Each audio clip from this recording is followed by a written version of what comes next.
1년 전 이 회사 이름을 꺼내면 전문가들이 피식 웃었습니다. 아직도 인텔 얘기예요? 주가 19달러, 역대 최저 수준. CEO는 이사회에서 쫓겨났고 분기 손실만 166억 달러. 누가 봐도 끝난 회사였습니다. 그 회사가 이번 주 사상 최고가를 경신했습니다.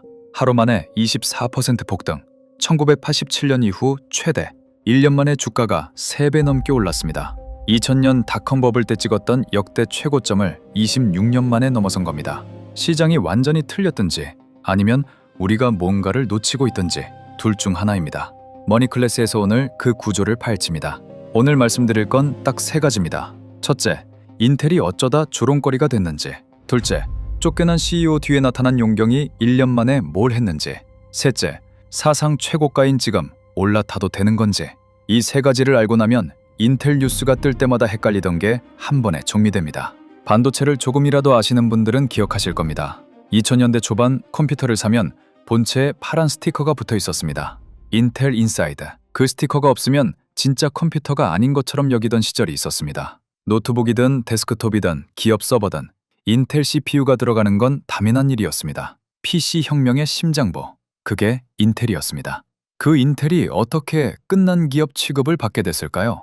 사건의 시작은 공정전환 실패입니다. 반도체 제조에서 공정이란 쉽게 말해 칩 안의 회로를 얼마나 촘촘하게 새기느냐의 문제입니다. 숫자가 작을수록 더 정교하고 더 빠르고 전력 소모도 적습니다. 2010년대 중반 인텔은 10나노 공정으로 넘어가야 했습니다. 그런데 이게 안 됐습니다. 한 번도 아니고 두 번도 아니고 4년 연속으로 전환에 실패했습니다. 삼수생도 아니고 사수를 했는데 결국 못 넘은 겁니다. 그 4년 동안 경쟁사들은 가만히 있지 않았습니다. AMD가 움직였습니다.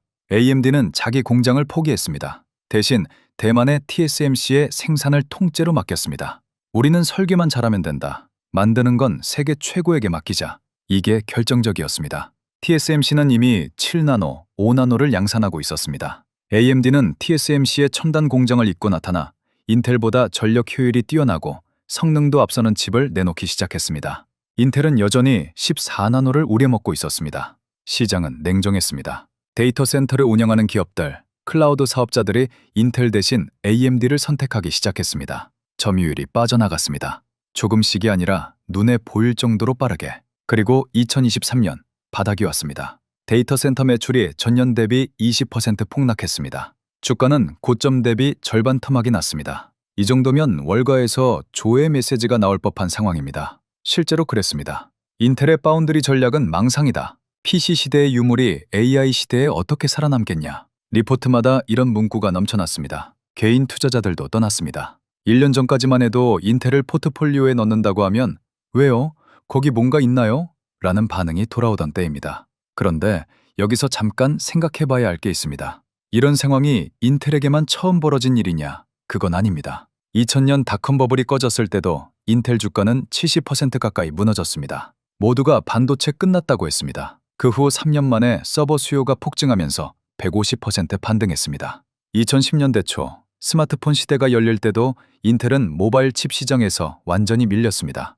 주가 30% 이상 빠졌습니다. 그런데 데이터 센터로 피벗하면서 이후 5년간 반등에 성공했습니다. 인텔이라는 회사, 위기를 처음 겪는 게 아닙니다. 그리고 매번 다른 방식으로 돌아왔습니다. 그렇다면 이번에는 무엇이 달랐을까요? 여기서부터 드라마가 시작됩니다. 먼저 한 남자가 등장합니다. 팻 겔싱어. 1979년 18살에 인텔 인턴으로 처음 들어온 사람. 인텔의 X86 아키텍처 설계에 직접 손댔고 최연소 부사장 자리에까지 올랐습니다. 인텔이 키운 사람, 인텔 DNA 그 자체였습니다. 그가 다른 회사에서 잘 나가다가 2021년 인텔이 바닥을 기고 있을 때 CEO로 돌아옵니다. 마치 성공한 큰아들이 빚더미에 앉은 가업을 살리러 돌아온 것과 비슷한 장면이었습니다. 겔싱어가 돌아와서 한 첫 번째 선언. 우리는 다시 직접 만든다. IDM 2.0이라고 불리는 전략입니다. 반도체 설계도 우리가 하고 생산도 우리 공장에서 한다는 겁니다. 공장 짓는 데만 1000억 달러, 우리 돈으로 약 150조 원 규모. 시장은 갈렸습니다. 드디어 제대로 된 전략이다 쪽과 저 돈 어디서 나오냐, 결국 망한다 쪽으로. 그런데 현실은 내목했습니다. 4년을 버텼지만 적자는 계속됐습니다. 2024년 3분기 인텔은 분기 사상 최대인 166억 달러 손실을 기록합니다. 주가는 겔싱어 취임 이후 60% 빠져 있었습니다. 그리고 2024년 12월 이사회가 겔싱어에게 통보합니다. 더 이상 시간이 없습니다. 사임하든지 해임당하든지. 결국 겔싱어는 물러났습니다. 큰아들이 가업을 살리겠다고 돌아왔는데 4년 만에 집에서 쫓겨난 겁니다. 여기까지만 보면 인텔 이야기는 끝난 것 같습니다. 창업자 DNA를 가진 사람도 실패했는데 이 회사가 살아날 방법이 있을까? 그런데 반전이 옵니다. 밖에서 용병이 들어옵니다. 리프탄. 이 이름을 기억하셔야 합니다. 리프탄은 인텔 출신이 아닙니다. 캐던스 디자인 시스템즈라는 반도체 설계 소프트웨어 회사의 전 CEO입니다. 그가 캐던스에서 뭘 했냐? 12년 동안 매출 2배 이상 성장시키고 주가를 3,200% 올렸습니다. 100만 원을 넣었으면 3,200만 원이 된 겁니다. 이 사람이 원래 인텔 이사회에 있었습니다. 그런데 겔싱어의 경영 방식과 충돌해서 2024년 8월에 이사회를 나갑니다. 관료적 문화, 비대한 조직, 파운드리 전략 방향에 대한 이견이 있었다는 보도가 나왔습니다. 겔싱어가 쫓겨난 뒤 이사회는 바로 이 사람에게 전화합니다. 돌아와서 이끌어달라. 2025년 3월 리프탄이 인텔 CEO에 취임합니다. 큰아들이 실패한 걸 밖에서 온 용병이 넘겨받은 겁니다. 리프탄이 취임하자마자 한 건 뭘까요? 군사를 뺐습니다. 겔싱어 시절부터 시작된 인력 감축과 구조 조정을 밀어붙이고 비용 구조를 갈아엎었습니다. 그리고 핵심에 집중했습니다. 겔싱어가 뿌린 씨앗, 특히 18A 공정과 자체 공장 전략, 이건 방향 자체는 맞다고 봤습니다. 다만 실행 방식을 바꿨습니다. 고객한테 찾아가서 고객이 원하는 걸 만들어주자. 그리고 여기서 놀라운 일이 벌어지기 시작합니다. 적이 돈을 들고 찾아옵니다. 반도체 업계에서 엔비디아와 인텔의 관계는 미묘합니다. 엔비디아는 AI 반도체의 절대 강자이고 인텔은 서버 CPU에서 엔비디아와 맞닿아 있습니다. 경쟁 관계까지는 아니더라도 서로 견제하는 사이였습니다. 2025년 9월 엔비디아가 인텔 주식을 약 7조 원어치 사들입니다. 그 지분 가치가 지금은 26조 원으로 불어나 있습니다. 경쟁사가 돈을 들고 찾아온 겁니다. 이게 왜 벌어졌을까요? 엔비디아 입장에서 생각해 보십시오. AI 서버 수요가 기하급수적으로 늘어나면서 TSMC 생산 라인은 이미 포화 상태입니다. 애플, 엔비디아, AMD가 줄 서 있습니다. 생산 용량이 부족합니다. 대안이 필요합니다. 그 대안이 인텔이었습니다. 엔비디아 입장에서는 TSMC 하나에 모든 걸 거는 건 리스크입니다. 지정학적 불확실성, 공급 병목, 가격 협상력. 인텔이 미국 본토에 첨단 공장을 가지고 있다는 건 그 리스크를 분산시킬 수 있는 카드입니다. 사실 서로에게 필요해진 겁니다. 그리고 엔비디아만 온 게 아닙니다. 미국 정부가 움직였습니다. 2025년 8월 트럼프 행정부가 칩스법 보조금을 전환해서 인텔 지분 9.9%를 내입합니다. 약 13조 원을 넣었습니다. 미국 정부가 반도체 회사의 주주가 된 겁니다. 그 지분의 현재 가치는 약 53조 원. 13조 넣어서 53조가 됐으니 미국 납세자들이 가장 성공한 투자를 한 셈입니다. 여기서 한 가지 구조를 이해하셔야 합니다. 지금 반도체 시장에서 가장 뜨거운 건 AI 서버입니다. 엔비디아 GPU가 들어가는 AI 서버에는 반드시 함께 탑재되는 것이 있습니다. CPU입니다.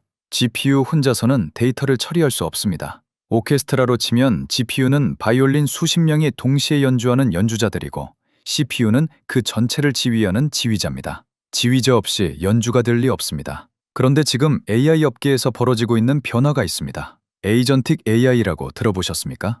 AI가 사람 대신 스스로 판단하고 행동하는 기술입니다. 이 에이전틱 AI가 확산되면서 GPU만 많이 꽂는다고 해결이 안 됩니다. 수많은 AI 에이전트를 관리하고 조율하는 건 CPU의 몫이거든요. 그래서 지금 AI 서버에서 GPU 대 CPU 비율이 바뀌고 있습니다. 과거에는 GPU 8대에 CPU 1대였는데 에이전틱 AI 시대에는 이게 1대1까지 갈 수 있다는 전망이 나오고 있습니다. CPU 수요가 폭발하는 겁니다.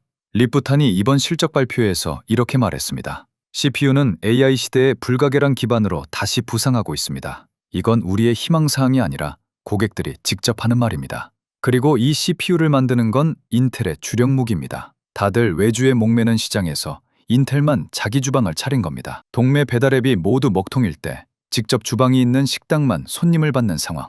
그게 지금 인텔의 포지션입니다. 실적으로 증명이 됐습니다. 엊그제 발표된 2026년 1분기 실적, 매출 약 20조 원, 월가 예상치를 9%나 웃돌았습니다. 주당 순이익은 29센트, 시장이 예상한 건 겨우 1센트, 29배를 뛰어넘은 겁니다. 특히 데이터 센터 AI 부문이 전년 대비 22% 성장했고 AI 관련 매출이 전체의 60%를 차지합니다. 인텔이 AI랑 무슨 상관이냐고 했던 사람들, 이 숫자 앞에서 할 말이 없어졌습니다. 다음 분기 전망도 월가 예상치를 가볍게 넘기는 수준으로 내놓았습니다. 그날 하루 만에 주가가 24% 폭등했습니다. 1987년 이후 37년 만에 가장 큰 하루 상승폭.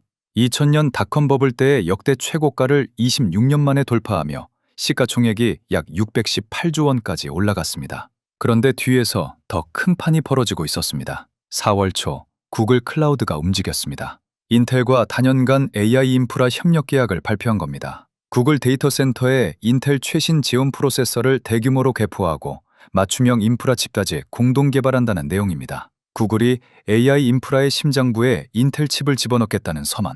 20년 가까이 파트너십을 유지해온 두 회사가 AI 시대에 한 단계 더 깊은 관계로 들어간 겁니다. 여기서 끝이 아닙니다. 4월 7일 일론 머스크의 테라페 프로젝트, 테슬라, 스페이스X, xAI가 합작해서 텍사스 오스틴에 짓겠다는 초대형 반도체 공장 프로젝트입니다. 규모가 약 37조 원, 연간 1테라와트의 AI 컴퓨팅 파워를 생산하겠다는 역대 가장 야심찬 반도체 공장 계획입니다. 그런데 공장을 짓겠다고 선언하는 건 쉽습니다. 문제는 누가 그 칩을 실제로 만들어주느냐입니다. 반도체 공장은 땅만 있다고 되는 게 아닙니다. 나노미터 단위의 공정 기술, 수십 년간 쌓인 제조 노하우가 있어야 합니다. 그 테라팹의 파운드리 파트너로 인텔이 합류했습니다. 머스크가 직접 말했습니다.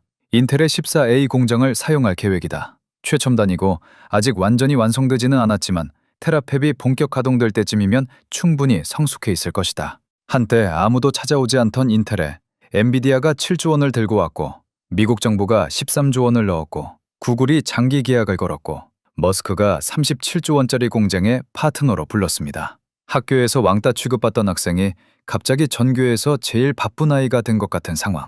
변한 건 그 학생이 아니라 그 학생에게 진짜 실력이 있었다는 게 드러난 겁니다. 그리고 숨겨진 카드가 하나 더 있습니다. 애플. 키뱅크 애널리스트 보고서에 따르면 인텔이 18A 공정으로 애플 저가형 M 시리즈 프로세서 생산 계약을 확보했고 2027년 양산에 들어갈 수 있다는 분석이 나왔습니다. 애플은 지금까지 TSMC에 100% 의존해왔습니다. 그 애플이 인텔 공장 문을 두드리고 있다는 겁니다. 이 랠리가 여기서 멈춘다면 그냥 운 좋은 반등입니다. 그런데 이게 시청자 여러분의 일상과도 연결됩니다. 인텔 CPU 공급이 안정화되면 PC와 노트북 가격이 내려옵니다. 지금 100만 원대 노트북, 가격 인하 가능성이 열리는 겁니다. 구글 클라우드가 인텔 기반 인프라로 효율을 높이면 클라우드 서비스 비용이 낮아집니다. 넷플릭스, 줌, 각종 구독 서비스 요금에 간접적으로 영향이 올 수 있습니다. 그리고 투자로 따지면 1년 전 52주 최저가 부근에서 1억을 인텔에 넣었다면 지금 수익이 약 2억 3,500만 원입니다. 원금 포함하면 3억 3,500만 원. 물론 1년 전에 사기 위해서는 그때 이 회사 끝났다는 시장의 합창을 무시해야 했습니다. 그게 가장 어려운 부분입니다.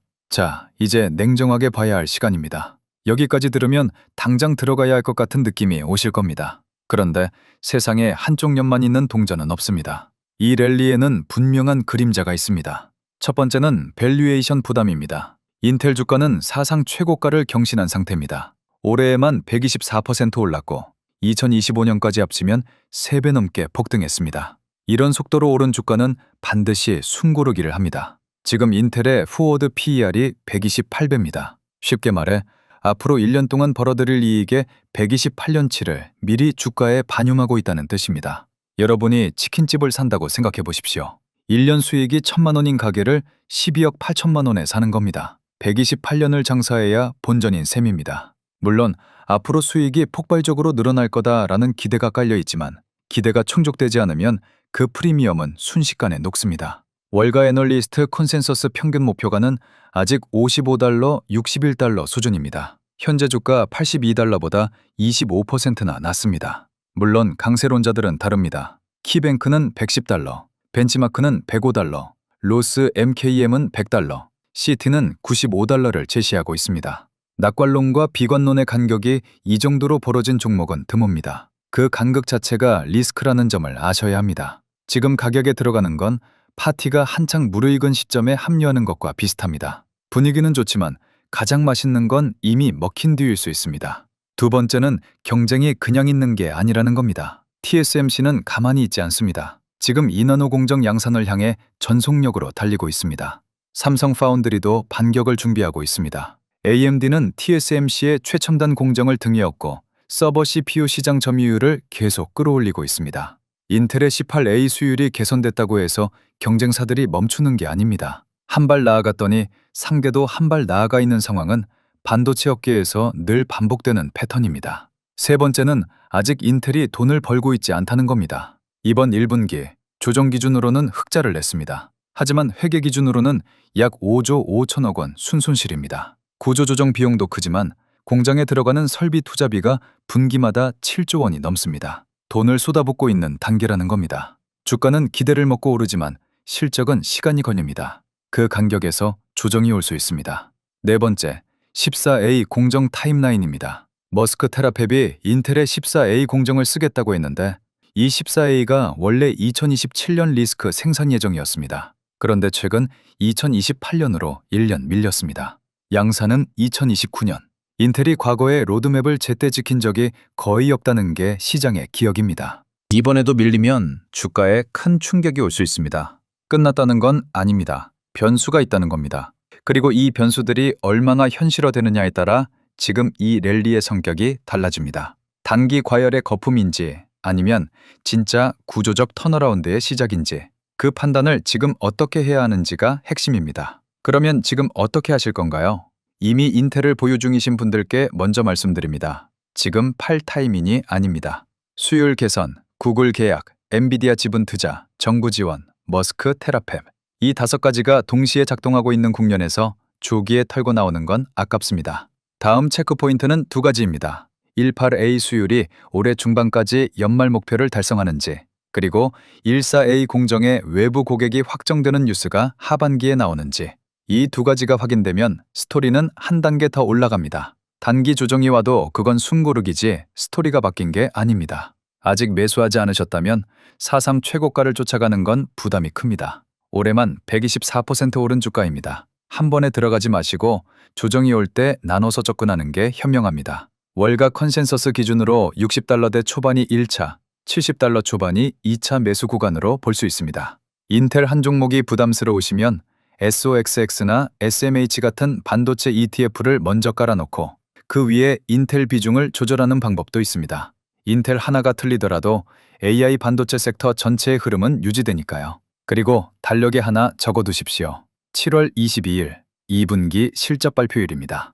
이번에 내놓은 가이던스를 진짜로 달성하는지 18A 수율이 목표에 도달했는지 이날이 다음 경곡점입니다. 자, 이제 한 발 물러서서 봐야 합니다. 오늘 인텔 이야기를 꺼낸 건 단순히 이 종목 하나를 설명하려는 게 아닙니다. 2024년 모든 전문가들이 인텔은 끝났다고 했습니다. 리포트마다, 댓글창마다, 업계 커뮤니티마다 같은 노래가 넘쳤습니다. 그리고 2026년 4월 그 회사가 사상 최고가를 찍었습니다. 앞에서 말씀드렸습니다. 인텔은 위기를 처음 겪는 회사가 아니고 매번 다른 방식으로 돌아온 회사라고. 이번에는 그 방식이 CEO 교체, AI CPU 수요 폭발, 그리고 적이 돈을 들고 찾아오는 구조였습니다. 패턴이 보이십니까? 시장이 이 회사는 끝났다고 한 목소리를 낼 때 실제로 끝나는 회사도 있습니다. 하지만 구조적 자산과 기술력이 살아있는 회사는 다릅니다. 죽은 척 하다가 시장의 판이 바뀌는 순간 가장 먼저 일어납니다. 그 둘을 구분하는 눈이 투자에서 가장 비싼 능력입니다. 인텔은 PC 시대의 유물이 아니었습니다. AI 서버 시대의 CPU 공급자였고 에이전틱 AI 시대의 지휘자였습니다. 그걸 가장 늦게 알아챈 건 시장이었습니다. 지금 이 영상을 끝까지 보고 계신 여러분은 다릅니다. 뉴스 헤드라인에 인텔 사상 최고가가 뜰 때 따라 들어가는 분들이 아니라 그 랠리가 왜 가능했는지 구조를 먼저 읽은 분들입니다. 그 차이가 결국 10년 뒤 포트폴리오의 결과를 만듭니다. 마지막으로 한 말씀만 드리고 마치겠습니다. 오늘 댓글에 여러분의 상황을 남겨주십시오. 인텔 이미 보유 중이신지, 아직 지켜보고 계신지, 혹은 AI 반도체 섹터 전체를 어떻게 보고 계신지, 같은 고민을 가진 분들끼리 의견을 나눠보시면 혼자 보는 것보다 훨씬 많은 걸 얻어가실 겁니다. 영상이 도움이 되셨다면 구독과 좋아요 부탁드립니다. 다음 영상에서는 AI 반도체 2라운드를 다룹니다. 엔비디아 다음 주자는 누구인지, 그 구도가 어떻게 바뀌고 있는지를 같은 방식으로 파헤쳐 드리겠습니다. 시장이 한 목소리로 노래할 때 조용히 구조를 읽는 사람이 결국 시장에서 가장 오래 살아남습니다. 지금까지 머니클래스였습니다. 시청해 주셔서 감사합니다.